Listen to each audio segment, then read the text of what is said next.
After putting on his haori, Giyu grabbed his sword and closed the soji behind him.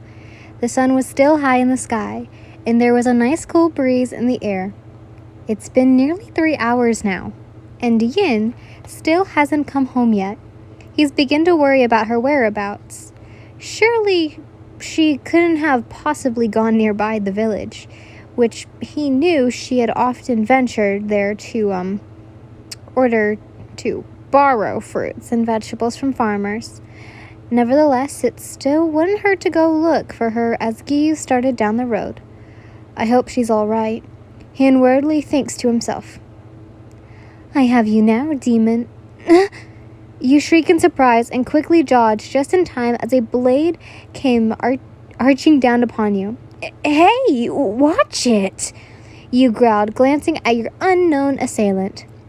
It's a girl, with black hair and dark purple tips, wearing a butterfly-shaped bow on her head. She had fair skin and large, soulless eyes that lacked pupils, with only a haze of purple in the irises. They kind of reminded you of a bug eyes. Ooh. So, she wore a uniform familiar to the one Giyu wears, and her ori had a gradient butterfly pattern resembling butterfly wings. Granted, she's beautiful, however. You didn't have time to admire her appearance as she charges at you yet again. With your quick reflexes, you dodge after her attacks one after the other. Stop! I'm not a demon! You snarled, baring your fangs at her before jumping just a few feet away from her. The girl only smiled at you. It was one of those, okay, but I'm still going to kill you kind of smiles. Oh, and do you expect me to believe that?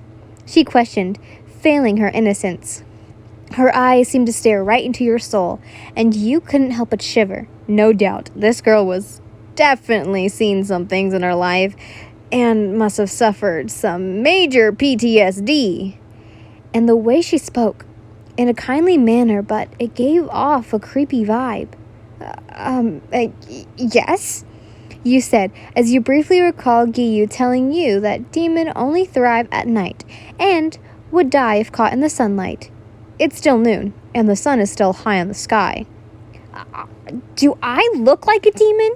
You asked. It's daylight. Don't you think I would have died by now, if I were? The creepy girl cocked her head slightly as she took the time to examine you from head to toe. Sunlight on your forehead. That's true. You should be dead by now, she pointed out. However, there are demons who can somehow become immune to sunlight. She smiled. Huh? A chill ran down your spine. Well, shit. Giyu didn't tell you about that part. But I'm not a demon. You stammered only to shriek and jump back when she came at you yet again. You almost didn't see her move from her spot. Thank the gods for Kitsune's reflexes.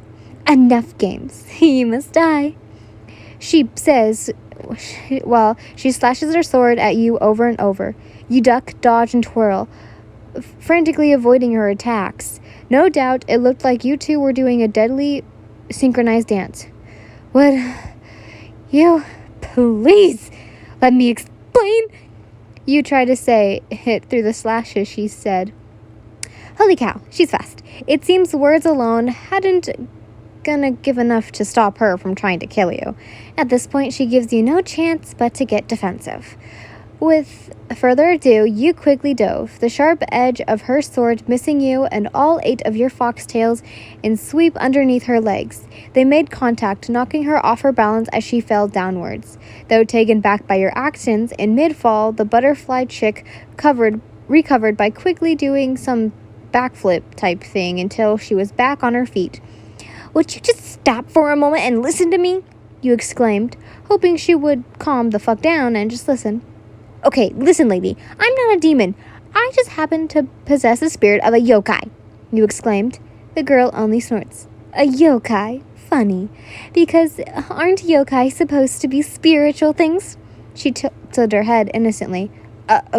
Okay, well, that's because I'm actually a species of yokai known as the Kitsune, you know, a fox. So the word Kitsune is a symbol for demons now? Regardless, you don't look human. Therefore, I have to kill you. She gave you a kind smile with those creepy eyes. Wait, but I am a human! Despite her outwards behavior, it was obvious she was agitated at this point as she took a stance, ready to attack you. Enough of this foolishness. Prepare to die. At this rate, she wasn't going to settle for reason, and you weren't going to keep evading her attacks much longer as you glanced at her blade.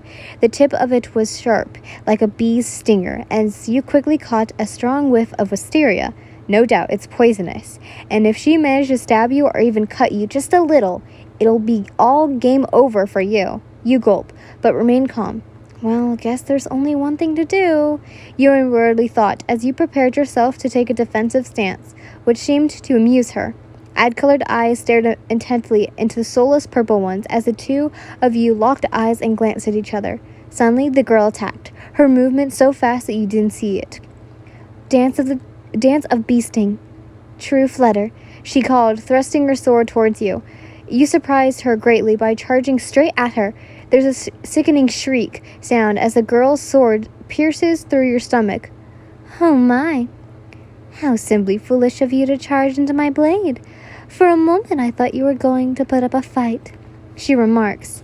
After removing her sword from you, Shinobu gave a delighted smile. Her job was now completed, as she watched you seemingly lifeless body fall to the ground. Poof! What? Shinobu's eyes widen in surprise when your body explodes into a purple puff of smoke. Once it cleared, once your corpse was now a wooden log, with a kanji, suck it, and a drawn, on it. A decoy? She says in astonishment. Hey, butterfly lady! Shinobu looked up to see you in a nearby tree, standing on its branch and a mocking grin on your lips. I may be foolish, but I'm not stupid. I'm going to butcher this. Sayonara, you exclaimed, with sticking your tongue out and flipping the bird at her before leaving. An angry red mark appeared on Shinobu's forehead. Her grip on her sword tightens, and her lips forming a trademark smile of hers as she chuckles darkly before going after you. Now you're dead, me. You didn't know how far you were from certain death, but as of right now, you knew you had to get the hell back home to Giyu. It was clear to that butterfly girl is one of Giyu's fellow Hashira. No doubt you had pissed her off with the little stunt you just pulled. She'd definitely have your head if she catches you by now.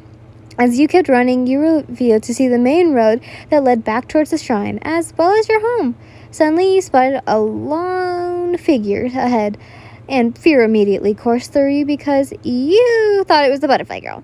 However, it was quickly replaced with relief once you recognized the sweet, familiar, and spicy scent of a mismatched pattern as the face of your lover comes into view. Giyuu! You exclaims, revealed to see him as you coiled into his chest. Thank goodness you're here, you added. Yin, what's going on? Giyuu questioned. We have to go back home, you say frantically, your voice tinged with urgency as you looked up at him with wide eyes. Giyuu, though confused, noticed how terrified you seemed. Why? What's wrong? He asked, his voice calm but his eyes showing his growing concern for your well-being. You were breathing heavily. Your hands trembled as you tried to explain the situation. She's after me. You managed to stay, your voice filled with fear. What? Who is she? Who was after you? His blue eyes narrowed as the urgency to protect you filled him. No time. Come on. You then grabbed his arm and pulling him along with you. As you ran towards safety, you could feel his hand squeeze your own tightly, making you feel safe. Once the two of you made it back to the house, you glanced at him and said, She's trying to kill me, Giyu. Your voice quivered with fear as you recounted the events that had just conspired, seeking comfort and support from him. The water pillar's eyes widened at the shock as he grips on your hand tightened, slightly promising to do whatever it takes to keep you safe. Who's trying to kill you? He asked. However, before you could tell him, a swarm of Serperpinous butterfly suddenly appeared around both of you. Found you. You heard a familiar female voice. You and Giyu both looked up, and there, standing on the roof, was the butterfly girl. A Kocho? Giyu says in surprise.